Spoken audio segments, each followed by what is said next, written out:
नमस्कार दोस्तों, आप सभी का स्वागत है आपके अपने YouTube चैनल न्यू इंडिया विवेक न्यूल पर। आज हम पढ़ेंगे राजस्थान बोर्ड की ज्योग्राफी के अध्याय 14 जिसका नाम है जनसंख्या संरचना।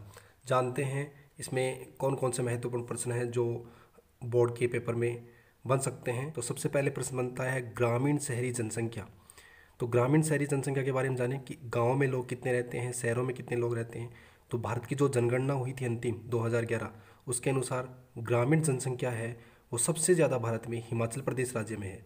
लगभग 90% लोग हिमाचल में गाँव में निवास करते हैं, जबकि सबसे ज़्यादा शहरी जनसंख्या नगरीय जनसंख्या मिजोरम राज्य में है। वहाँ लगभग 51.51% लोग गांव शहरों में निवास करते हैं।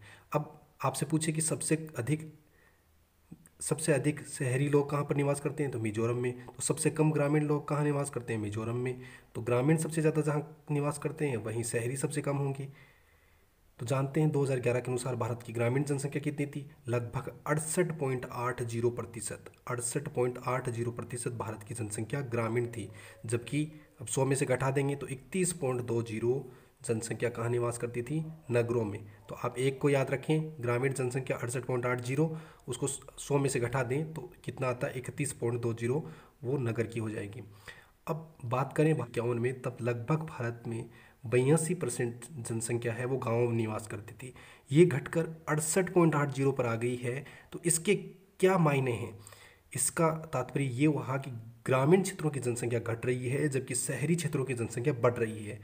तो फिर नगरीय जनसंख्या बढ़ने के कोई कारण होंगे, नगरीय जनसंख्या वृद्धि के कारण। ये भी एक बहुत ही महत्वपूर्ण प्रश्न बनता है, नगरीय जनसंख्या वृद्धि के कारण। तो बात करते हैं ऐसे क्या कारण रहे जिससे नगरों की जनसंख्या बढ़ गई है।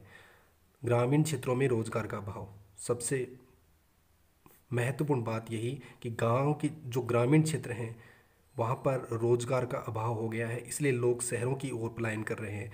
नगरों में गांव की अपेक्षा अधिक सुविधाएं, नगरों की चकाचौंध अच्छी है, सुविधाएं अधिक हैं, हर प्रकार की सुविधाएं अधिक हैं, इसलिए लोग गाँव में निवास करने की बजाय शहरों में रहना पसंद करते हैं। तीसरा है नगरीय आकर्षण। नगर का खुद अपना एक आकर्षण होता है, ऊंची ऊंची बिल्डिंगें होती हैं और भी कई तरह के आकर्षण होते हैं, शॉपिंग मॉल वगैरह। शिक्षा का प्रसार, शहरों में शिक्षा का प्रसार अधिक है, शिक्षाओं की सुविधाएं अधिक हैं, स्कूलें कॉलेजें बड़ी यूनिवर्सिटी शहरों में हैं, जबकि ग्रामीण क्षेत्रों में स्कूलों और कॉलेजों का अभाव है, इसलिए लोग शिक्षा के लिए शहरों की तरफ पलायन करते हैं। औद्योगिकरण, उद्योग धंधे, अधिकतर उद्योग धंधे शहरों में लगे हैं जिससे रोजगार के लिए लोग शहरों की ओर आते हैं। परिवहन और संचार सुविधाओं का विकास, शहरों में परिवहन की सुविधाएं अच्छी हैं, बड़े शहरों में मेट्रो की सुविधा है। ऐसे ही संचार सुविधाएं, जो संचार कंपनियां हैं मोबाइल या टेलीफोन, वो शहरों में अधिक सुविधाएं देती हैं ग्रामीण क्षेत्रों के बजाय। तो परिवहन और संचार सुविधाएं आसानी से उपलब्ध हैं नगरीय नगरीय क्षेत्रों में, इसलिए वहाँ की जनसंख्या अधिक वृद्धि कर रही है। ग्रामीण क्षेत्रों में एक और जो सबसे संख्या है वो अधिकतर कृषि पर ही निर्भर करती है, लेकिन कृषि है वो वर्तमान में अलाभकारी हो गई है। चाहे प्राकृतिक प्रकोप हो, चाहे किसी व्यापारिक फसलों का उत्पादन कम हो, जिससे कृषि का अलाभकारी होना किसानों के लिए हितकर नहीं है, इसलिए अधिकतर लोग कृषि को छोड़कर किसी दूसरे काम में लग गए हैं। तो ग्रामीण क्षेत्रों में ऐसे दूसरे काम मिलते नहीं हैं तो वो शहरों की तरफ पलायन कर जाते हैं। तो कृषि का अलाभकारी होना। लघु व कुटीर उद्योगों की समाप्ति, गांव में अधिकतर पहले लोग अपने कुटीर उद्योग चलाते थे जो आज बड़े उद्योगों के सामने टिक नहीं पाए हैं, या फिर जो चाइनीज सामान आ रहा है उसके कारण भी लघु और कुटीर उद्योगों को बहुत ज़्यादा हानि उठानी पड़ी है, इसलिए लोगों के लघु और कुटीर उद्योग समाप्त हो गए हैं।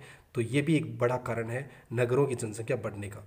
बात करते हैं लिंगानुपात की। लिंगानुपात क्या होता है, कुल स्त्रियों की संख्या बट्टा कुल पुरुषों की संख्या गुणा 1000, 1000 पर निकाला जाता है लिंगानुपात। जितनी स्त्रियों की संख्या है बट्टा पुरुषों की संख्या, उसी को लिंगानुपात कहते हैं। मतलब परिभाषा क्या होगी, प्रति 1000 पुरुषों पर महिलाओं की संख्या को ही लिंगानुपात कहा जाता है। भारत में 2011 का लिंगानुपात कितना था, 940। 2011 के आंकड़ों के अनुसार भारत का लिंगानुपात 940 था।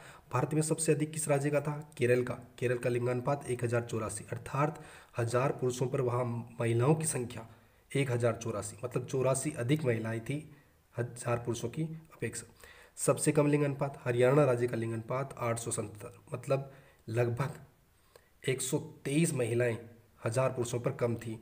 इससे भी कम है दादर नगर हवेली, दमन दीव, चंडीगढ़, इन, लेकिन वो केंद्र शासित प्रदेश हैं, हम राज्यों की बात कर रहे हैं। तो सबसे अधिक राज्यों का लिंगानुपात के आधार पर वर्गीकरण की बात करें कि राज्यों को हम लिंगानुपात के आधार पर किस आधार पर बांट सकते हैं, तो हमारा राष्ट्रीय लिंगानुपात कितना है 940। तो एक तो वो राज्य हो गए जिनका लिंगानुपात 940 से अधिक है, एक वे राज्य हो गए जिनका लिंगानुपात 940 से कम है। तो राष्ट्रीय औसत से अधिक लिंगानुपात वाले राज्य, तो हम इसको कैसे परिभाषित करेंगे, वे राज्य जिनका लिंगानुपात 940 से अधिक है उन्हें राष्ट्रीय औसत से अधिक लिंगानुपात वाले राज्य कहेंगे। जैसे जैसे केरल, तमिलनाडु,